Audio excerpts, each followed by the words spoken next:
2 encuentros y un destino. En cuestión de días, el presidente de Rusia, Vladimir Putin, y el estadounidense se reunieron en Alaska, y casi sin respiro, Donald Trump recibió a Zelensky en Washington.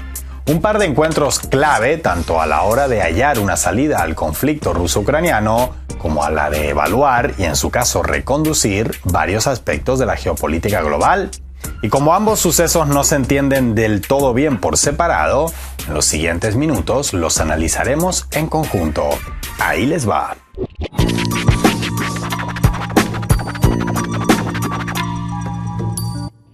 Desde el año 2021 no se reunían personalmente un presidente ruso y uno estadounidense, y desde 2015 Vladimir Putin no pisaba territorio estadounidense, por lo que la visita del mandatario a Alaska creó una gran expectativa mediática. Durante varias horas parecía que no había otra noticia en el planeta, porque de una u otra forma, esta noticia también estaba relacionada con muchas otras de importancia global. Y la expectativa era tan alta que ya se comentaban los sucesos en torno al encuentro desde horas antes de la llegada del presidente de Rusia a Anchorage. Por ejemplo, los catres militares donde fueron hospedados los periodistas rusos durante su estancia y sobre todo la llegada del canciller ruso a Alaska. Y es que Sergei Lavrov se presentó en el lugar donde estaba previsto el encuentro luciendo un suéter con las siglas de la Unión Soviética, lo que generó no pocos comentarios en redes y medios. Por cierto, la prenda se agotó en las tiendas rusas apenas horas después de que el veterano político apareciera con ella. Finalmente llegó el momento más esperado por camarógrafos y fotógrafos especialmente, y Trump recibió a Putin con aplausos y alfombra roja a su llegada a Anchorage. El encuentro central transcurrió en el formato 3-3 con los pesos pesados de cada lado participando. El presidente Putin, el canciller Lavrov y el asesor presidencial ruso Yuri Ushakov por un lado, y por el otro Trump, su enviado especial Steve Witkoff y Marco Rubio, secretario de Estado, que califica más como pesado que como peso, pero bueno. En las conversaciones se habló principalmente de la posibilidad de intercambios territoriales entre Rusia y Ucrania, de garantías de seguridad para los segundos, de la opción de congelar algunas partes del frente y del rechazo de ambos a un alto el fuego como condición innegociable para abrir conversaciones directas entre Moscú y Kiev. Aunque no pocas personas esperaban anuncios rimbombantes y definitivos tras el encuentro, la realidad es que este era apenas una primera toma de contacto para sentar las bases de futuras relaciones, y así es como transcurrió. Ambos lados concluyeron que por el peso geopolítico de ambas potencias, estar más enfrentadas todavía de lo que estuvieron en tiempos de la Guerra Fría es una anormalidad que en poco o nada contribuye a la estabilidad global, más bien al contrario. La mayoría de analistas concluyó que el encuentro fortaleció la postura rusa en el conflicto, ya que, aunque de momento tímidamente, el gobierno estadounidense se mostró más dispuesto que nunca antes a reconocer las profundas causas y orígenes que lo provocaron, así como la necesidad de ponerle fin de forma permanente, sin soluciones temporales pegadas con saliva del oro. Una vez concluido el encuentro, todas las miradas se volcaron hacia Zelensky. ¿Cómo reaccionaría a lo sucedido en Alaska? Pues para empezar con bastante premura, porque el cómico de profesión no tardó en subirse a un avión con destino a Washington. Pero no llegó solo, sino muy acompañado. Como la más cruel representación de cómo Ucrania se ha convertido en un simple instrumento de los intereses occidentales, a Zelensky lo acompañaron en su visita a Washington el francés Emmanuel Macron, los alemanes Friedrich Merz y Ursula von der Leyen, el británico Keir Starmer, la italiana Giorgia Meloni, el holandés Mark Rutte y el finlandés Alexander Stubb, en representación coral de la Unión Europea, Reino Unido y la OTAN.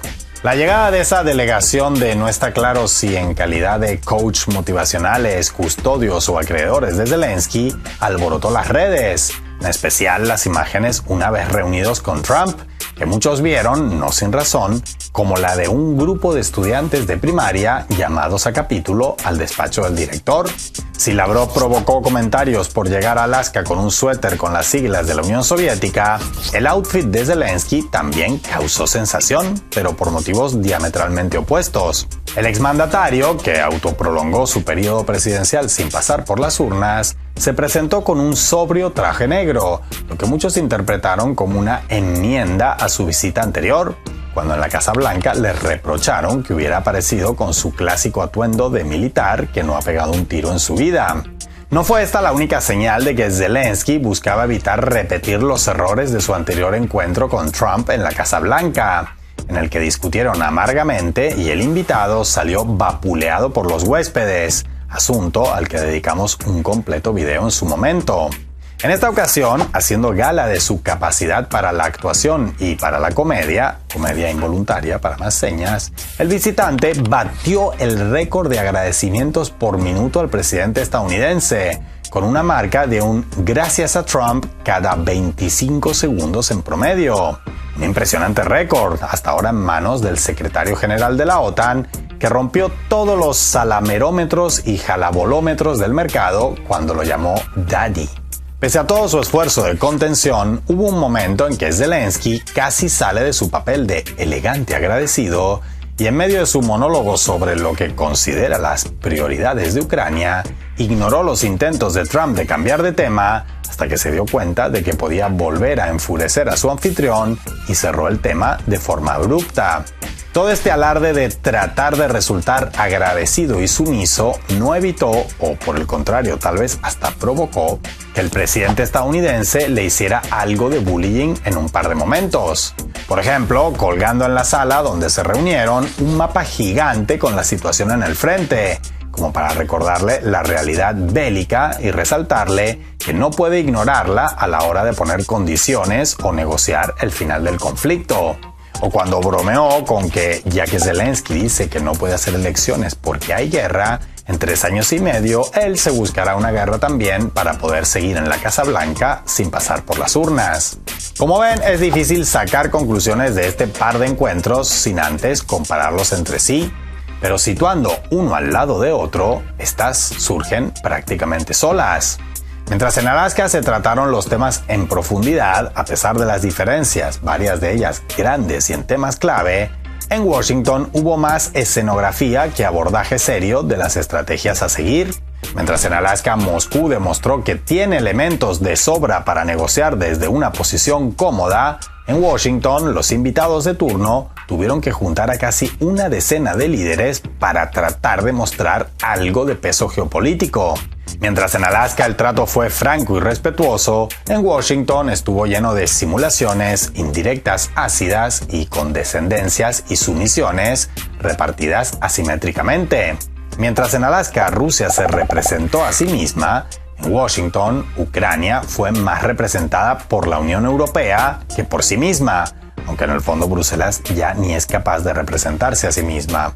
Mientras en Alaska hubo propuestas concretas, independientemente de que lleguen a buen puerto ni cuándo, en Washington hubo discursos y eslóganes repetidos cansinamente desde 2022, sin ningún efecto práctico en estos años.